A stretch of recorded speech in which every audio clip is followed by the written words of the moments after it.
السلام علیکم ورحمۃ اللہ وبرکاتہ۔ رجب کا چاند نظر آ گیا ہے۔ رجب کا چاند جب نظر آ جاتا تھا، یعنی کہ رجب کا مہینہ آ جاتا تھا، تو اللہ کے رسول صلی اللہ علیہ وسلم ایک دعا پڑھا کرتے تھے۔ وہ دعا میں آپ کو اسکرین پر دے رہا ہوں، اس کو دیکھ کر کے آپ پڑھیے، میرے ساتھ پڑھ لیجیے۔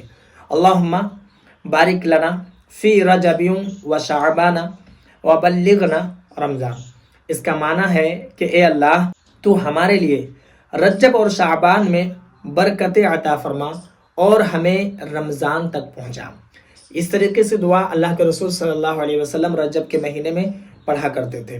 تو آپ بھی اس دعا کو پڑھیے، کیونکہ رمضان کا جو مہینہ ہے یہ بہت ہی برکت والا مہینہ ہے۔ اور اس مہینہ، یہ مہینہ جب آتا ہے، رجب کا مہینہ آتا ہے، تو کہا جاتا ہے کہ زندگی کی دعا، عمر دراز کی دعا اس لیے اللہ کی بارگاہ میں مانگی جاتی ہے کہ اگر ابھی کسی کا انتقال ہو جائے تو بہت ساری رحمت اور برکت سے وہ محروم رہ جاتا ہے۔ اور اللہ کے رسول صلی اللہ علیہ وسلم جیسے ہی رجب کا مہینہ آتا تو اپنی عبادتوں کو بڑھا دیتے تھے اور رمضان کا انتظار کرتے تھے اور تیاری میں لگ جاتے تھے۔ جو صحابہ کرام ہیں، جو ہمارے بزرگان دین ہیں، وہ لوگ بھی ایسا ہی کرتے تھے کہ رجب کا مہینہ آ گیا، اب رمضان کی تیاری کر دی، کیونکہ مہمان جتنا خوبصورت ہوتا ہے، جتنا اعلیٰ درجے کا ہوتا ہے، تیاری بھی اسی حساب کی جاتی ہے، اتنے ہی اعلیٰ درجے کی جاتی ہے۔ تو رمضان ہم سب کے لیے ایک مہمان ہے اور ایک بہت ہی اعلیٰ درجے کا مہمان ہے۔ اس میں مغفرت ہوتی ہے، رحمتیں اور برکتیں اللہ کا نزول ہوتا ہے اس مہینے میں، اور بھی بہت سارے فائدے ہوتے ہیں رمضان میں جو ہم اور آپ بآسانی ان تمام تر باتوں کو جانتے ہیں۔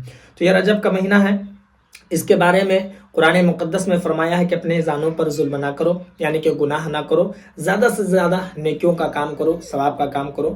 بزرگان دین کہتے ہیں کہ یہ رجب کا مہینہ یہ بیج بونے کا مہینہ ہے، یعنی کہ نیکیوں کا بیج اس مہینے میں آپ بوئیے۔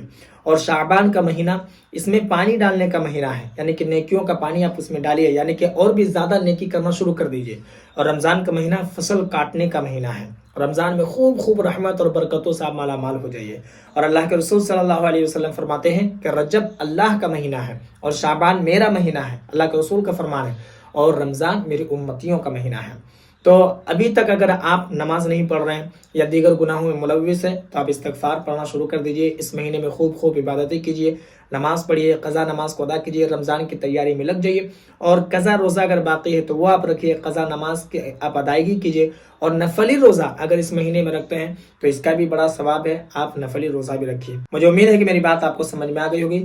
اگر آپ کے من میں کوئی سوال یا پھر کوئی ڈاؤٹ ہو تو آپ مجھے کمنٹ پر ضرور بتائیں، اور اس ویڈیو کو جتنا ہو سکے مسلمانوں میں ضرور شیئر کر دیں، اور اگر نئے ہیں چینل پر تو چینل کو بھی ضرور سبسکرائب کر لیں۔